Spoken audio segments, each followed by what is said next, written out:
네 번째 절, 176쪽, 형상과 화상, 어떤 것이든 성경과 반대된다라고 하는 이야기를 하고 있습니다.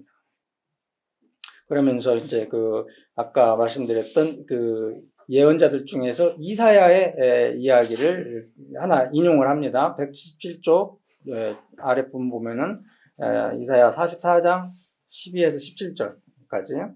저 어리석은 자들은 동일한 나무로 자신들을 따뜻하게 하고 그것으로 불을 피워서 떡을 굽기도 하고 그것으로 고기를 굽거나 삶기도 하며 또 그것으로 신상을 만들어 그 앞에 부복하기도 하는 자들이다라고 그는 책망했다. 그러니까 같은 나무로 우상을 빚어 만들고 나머지 부분으로는 땔감 쓰고 그런 어리석은 그런 자들 이런. 재미난 것은 이솝 알죠? 이솝이 아주 이런 비슷한 이야기를 했어요. 이솝이 그래가지고 이솝이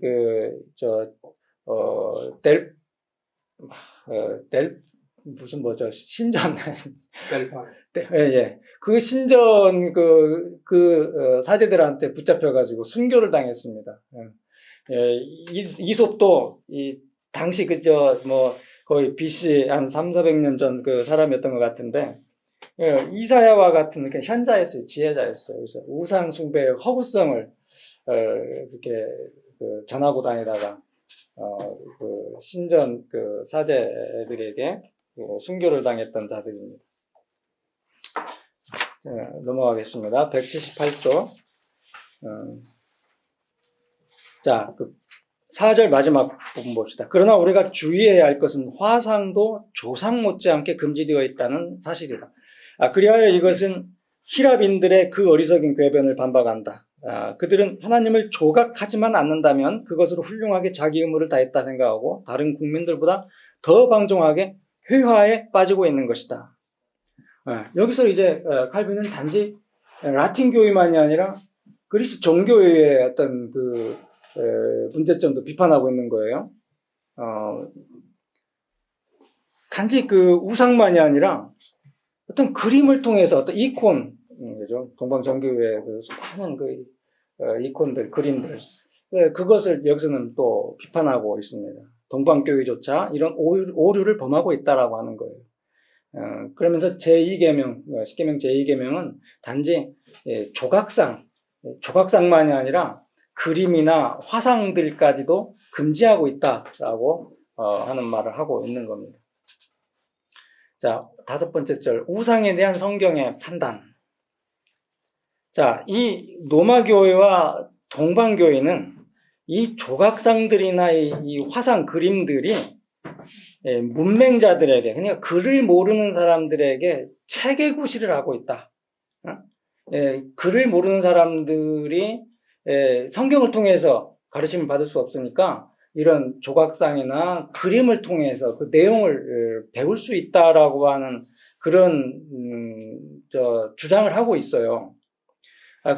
근데 이제 성경은 이 형상들이 하나님을 바르게 대표한다고 인정하지 않기 때문에 그들의 주장은 어떤 식으로든지 합리화될 수 없다, 견지될 수 없다라고 하는 그런 내용의 이야기가 5절에서 하고자 하는 이야기입니다. 우상은 무식한 사람들의 책이라 하는 속담이 널리 보급되어 있다는 것을 나도 알고 있다. 그 말은 바로 그레고리우스의 말이었다. 그레고리우스 대제, 유명한 그레고리우스 대제가 이런 이야기를 했습니다. 그러나 하나님의 영은 이와 전혀 다르게 말씀했다. 만일 그레고리우스가 성령의 학교에서 이에 대해 배웠더라면 결코 그러한 주장은 하지 않았을 거다. 왜냐하면 예레미야는 우상의 도는 나무뿐이다라고 했고 하박국은 부어 만든 우상은 거짓 스승이라 주장했기 때문이다. 그러므로 이제 문맹자가 이와 같은 말씀에서 이제 그러니까 말씀이 아니라 화상과 형상에서 배우는 것이 상당히 의미가 있다라고 하는 것을 이제 그렇지 않다라고 주장하는 거죠. 이와 같은 말씀에서 우리는 인간이 우상으로부터 하나님을 배운다는 것은 다 같이 무익하고 거짓되다라고 하는 일반적인 교리를 결론 지을 수 있다라고 하고 있고요. 자, 6절에서 교회의 교리도 우상에 대하여 달리 판단한다.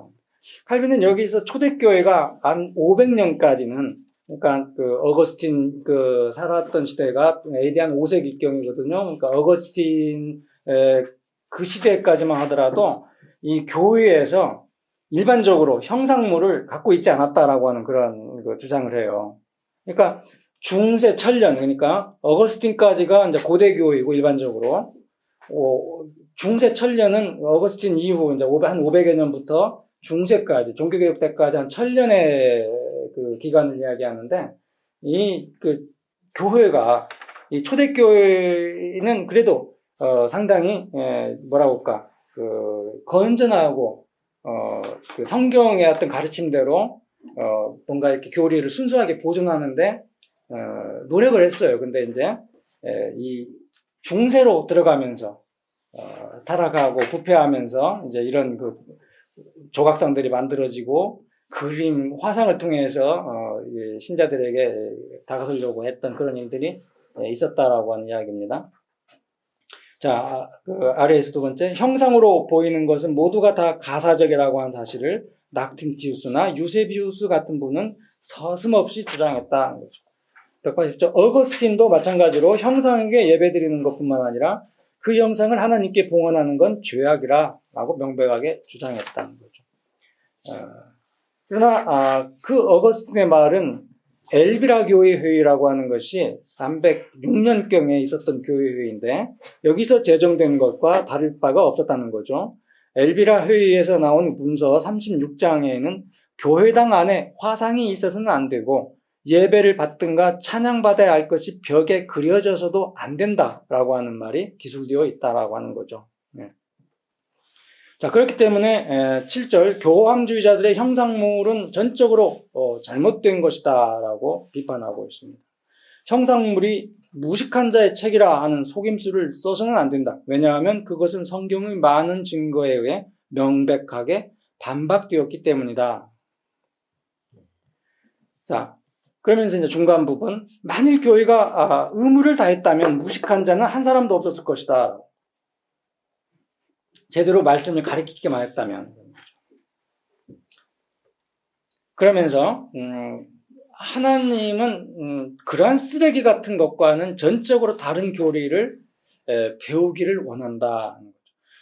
전적으로 다른 교리는 뭐냐면은 하나님께서 말씀의 전파와 성례전을 통해서 한 공통된 교리가 모든 사람에게 제시되기를 명하셨던 것이다라고 하는 이야기를 해요. 그래서 하나님과 그리스도의 참된 형상은 복음 전파와 성령을 통해서 전달될 수 있다, 전해질 수 있다라고 하는 이야기예요.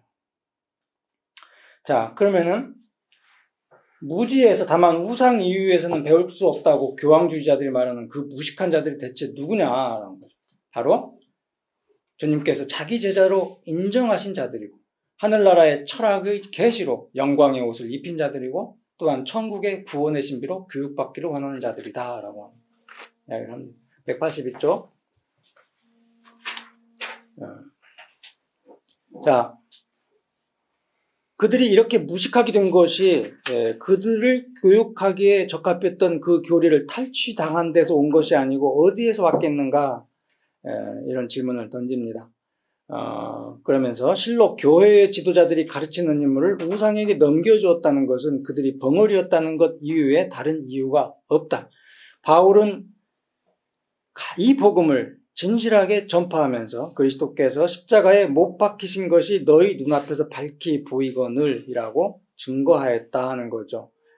자, 이게 뭐냐면은 복음에는 이게 이제 우리 이제 뭐 십자가가 이제 그 교회 전면에 이제 붙어 있기는 합니다만, 캐톨릭 교회나 이런 데 가면은 저 그리스도가 이제 거기에 달려 있잖아요. 다 이게 그리스도께서 가시관도 쓰고 그 흉측한 그런 참 그 몰골에 이제 뭐 그런 그 여러 가지 어떤 십자가 조형물들이 이쪽에 있는 거예요.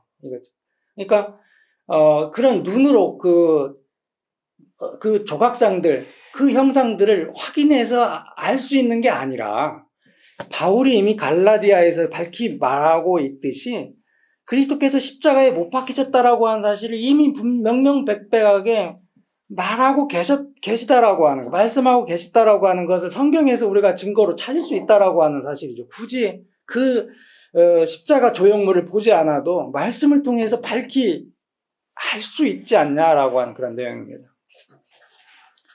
요컨대 그 뒷부분, 요컨대 우리를 성부 하나님과 화목케 하셨다는 것을 충분히 또는 진실하게 배웠다고 하면 대체 무슨 목적으로 나무와 돌과 금, 은으로 그렇게 많은 십자가상을 교회 도처에다 세웠겠는가? 이 한 가지 교리만으로도 나무와 돌로 만든 1000개의 십자가상에서보다 더 많은 것을 배울 수 있었을 것이다. 그러나 탐욕적인 사람들은 하나님의 말씀을 듣는 것보다는 오히려 금, 은으로 만든 십자가상에 저들의 마음과 눈을 더 집착하게 될 것이다. 8절로 이제 11절은 형상의 기원, 왜 이런 것들이 만들어지게 되었는지에 대해서 이야기합니다. 자, 8절은 유형적인 신격에 대한 인간의 욕구 때문에 이제 형상들이 만들어졌다 이렇게 말하고 있습니다. 그러면서 183쪽 봅시다. 이 사실에서 우리는 인간의 본성은 말하자면 우상을 만들어내는 영원한 공장이다. 이런 결론을 내릴 수 있다라고 말을 합니다. 그러면서 중간 부분 보면은 이 형상들은 하나님을 참되게 묘사한 것이 아니라 그 형상을 제작한 인간 자신의 생각을 투영한 것이다. 이런 이야기를 해요. 그게 이제 그 19세기 그 무신론자들의 대표격이라고 할 수 있는 포엘바 같은 그런 무신론자들이 이렇게 이야기를 했죠. 신은 인간의 투사다. 뭐 그런 이야기를 했습니다. 그래서 신이라고 하는 것은 인간의 생각을 하늘에 투사시킨 것이다. 인간의 바램, 꿈, 욕망 이런 것들을 하늘에 투사시켜서 그것이 신이다. 이게 기독교 하나님이다. 그런 이야기를 했거든요. 똑같은 이야기를 여기서 보게 됩니다. 인간은 내적으로 상상한 하나님을 수공으로 표현해 보려고 애쓴다. 그러므로 마음은 우상을 잉태하고 손은 그 우상을 만들어낸다. 하나님께서 자신을 유형적으로 나타내지 않는 한 인간은 하나님이 그들과 함께 계시다는 것을 믿지 않는 것이 곧 우상숭배의 기원이라고 하는 것은 이스라엘 백성의 신뢰가 입증해 준다. 출애굽기 32장 거기에서 인용하고 있습니다. 넘어가겠습니다.